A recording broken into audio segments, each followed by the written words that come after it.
He was the living embodiment of Nazi mythology. Tall, physically imposing, with the legendary dueling scar that cut a permanent line across his cheek. Otto Skorzeny was Hitler's chosen instrument for the impossible, the commando who executed the most spectacular special operations of World War II, yet the war was only his first act. His second was spent in a labyrinthine world of post-war espionage, arms dealing and ruthless mercenary work. He was either a soldier of conviction or the ultimate survivor. The truth was a calculated mix of both. Otto Skorzeny was born on June 12, 1908, into a highly disciplined middle-class family in Vienna. His father, a meticulous civil engineer, encouraged technical study and absolute precision. This foundation in mechanical engineering from the Vienna University of Technology was crucial. It gave Skorzeny an expertise in explosives, vehicle design, and logistics that separated him from conventional military officers. The dueling scar, Schmisse, he acquired as a student in the Burschenschaft Markomannia, was his first political statement. It was a sign of aristocratic courage and adherence to the rigid, nationalist codes of Central European student life. This radical nationalism, fueled by Austria's humiliation following World War I, drove him directly into the arms of the Austrian Nazi Party. In 1931, he embraced the paramilitary lifestyle, training in clandestine groups when the party was banned in 1933, proving his early willingness to operate outside the law. When the Anschluss arrived in March 1938, Skorzeny's loyalty was instantly rewarded. He joined the SS, specifically the Leibstandarte SS Adolf Hitler, LSSAH. His first combat on the Eastern Front with the Das Reich SS Panzer Division was brutal. Wounded by shrapnel near Orel in 1942, he was forced off the front lines. But his technical mind and audacious ideas were exactly what the SS High Command needed for its nascent program of unconventional warfare. His transfer to Berlin headquarters and his work developing specialized combat techniques caught the attention of Ernst Kaltenbrunner and ultimately the Führer himself. By 1943, he was promoted and placed in charge of the elite, top-secret SS Special Unit 500, reporting only to Hitler, Tointed Operation Oak, the day the dictator was reborn. In the summer of 1943, Hitler was consumed by fury over the collapse of the Italian Axis and the capture of Benito Mussolini. The mission to retrieve Mussolini became an obsession, a test of German genius against Allied momentum. Skorzeny, the newly minted SS major, was the man hand-picked for the impossible.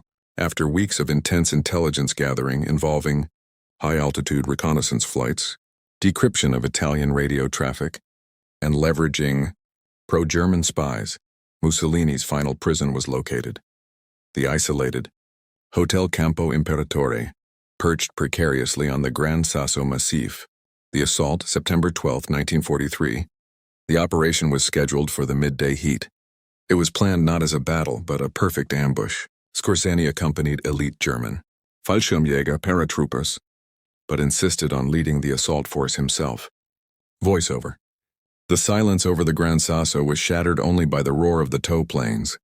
10 DFS 230 gliders cut loose, plunging toward the tiny, uneven plateau near the hotel. There was no room for error. The approach was vertical, the landing a controlled, violent crash. Skorzeny's glider slammed onto the scree, immediately disabling its undercarriage.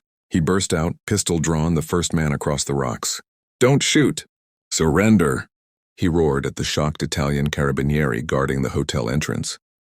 The Italian commander, paralyzed by the sheer surprise and the appearance of the towering, scarred German officer, offered only token resistance. Within 4 minutes, Skorzeny and his men were on the 3rd floor, kicking in the door to Mussolini's confinement room. "Skorzeny to Mussolini, Duce. I have come to set you free on the Führer's orders."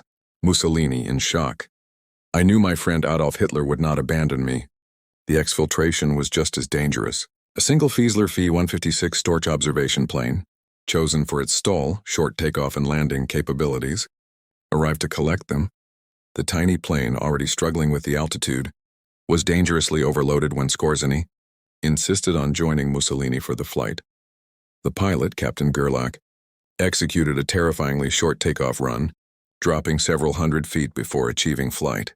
It was an act of personal, reckless courage, that cemented Skorzeny's legend and won him the Knight's Cross. The mission was a temporary psychological victory for the Third Reich, transforming Skorzeny into the iconic, most dangerous man in Europe.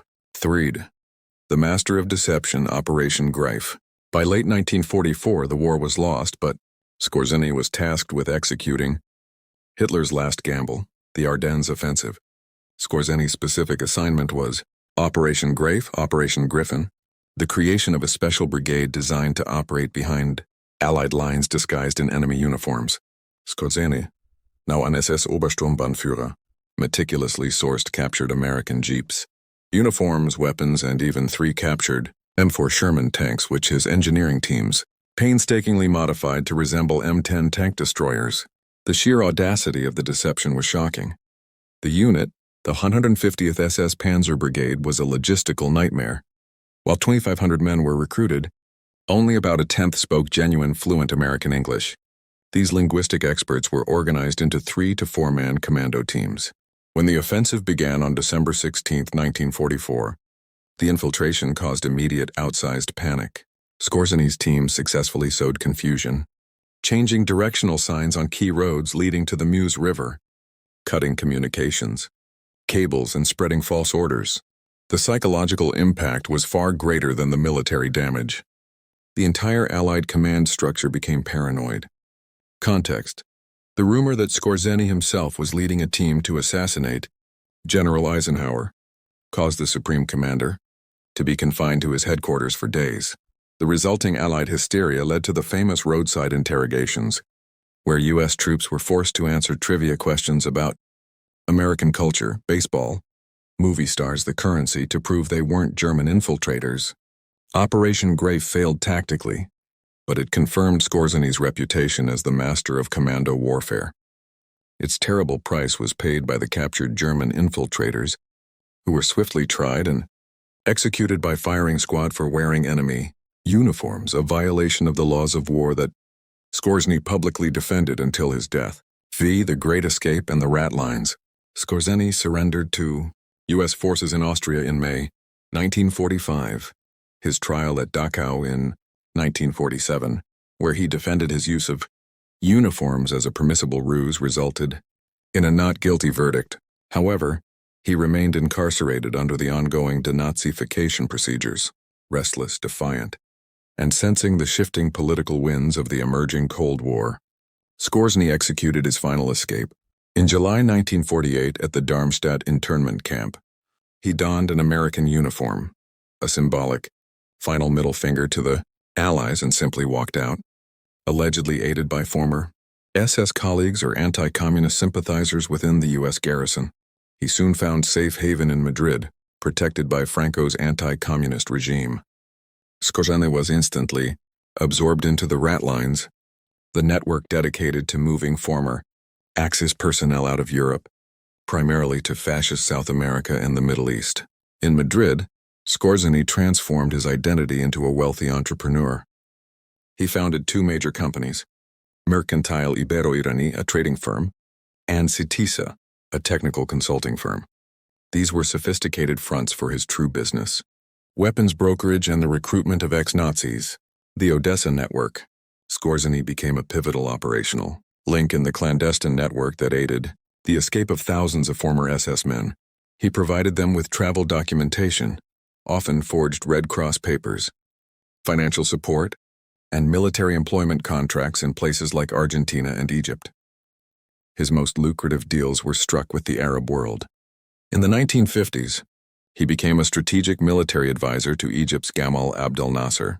He helped train Egyptian commando units, modernized their security apparatus, and most profitably brokered major arms deals, acting as a crucial intermediary for weapons flowing from Spain and the remnants of the Eastern Bloc to Cairo.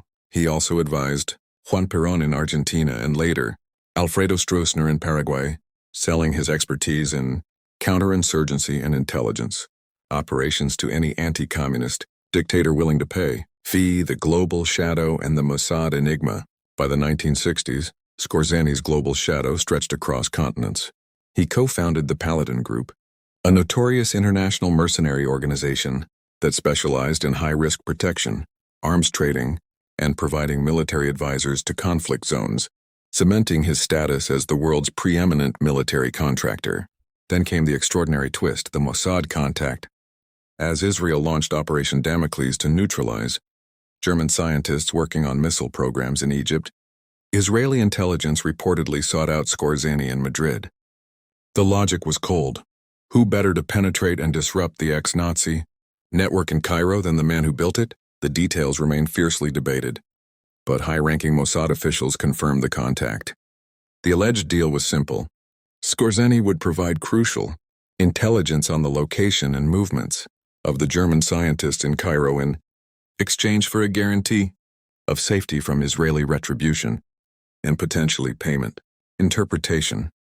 Was Skorzeny genuinely disillusioned? Did he experience a moral conversion? Highly unlikely. Most historians agree his cooperation was motivated purely by survival and self-interest. By working with Mossad, he ensured his personal security, removed a powerful threat, and proved his absolute willingness to sell his services to any side in the new Cold War chess game. He was the ultimate survivor, trading the secrets of his former comrades for personal immunity. In his final decades, Skorzeny actively curated his own legend through his widely published memoirs, which portrayed him not as an unrepentant Nazi ideologue, but as a professional military technician. He continued to participate in reunions with the HIEG, Waffen-SS veterans, maintaining his social ties to the past. On July 5, 1975, Otto Skorzeny died of lung cancer in Madrid. The final gesture was a return to his roots. His ashes were interred in the family plot at Vienna's Döblinger Friedhof, where former SS comrades offered a final, defiant salute. His life spanned the most destructive conflicts and the murkiest politics of the 20th century. Otto Skorzeny remains the perfect historical cipher, a symbol of Nazi terror and, paradoxically, a symbol of the cynical, morally ambiguous shadow world of Cold War espionage that was born from its ashes.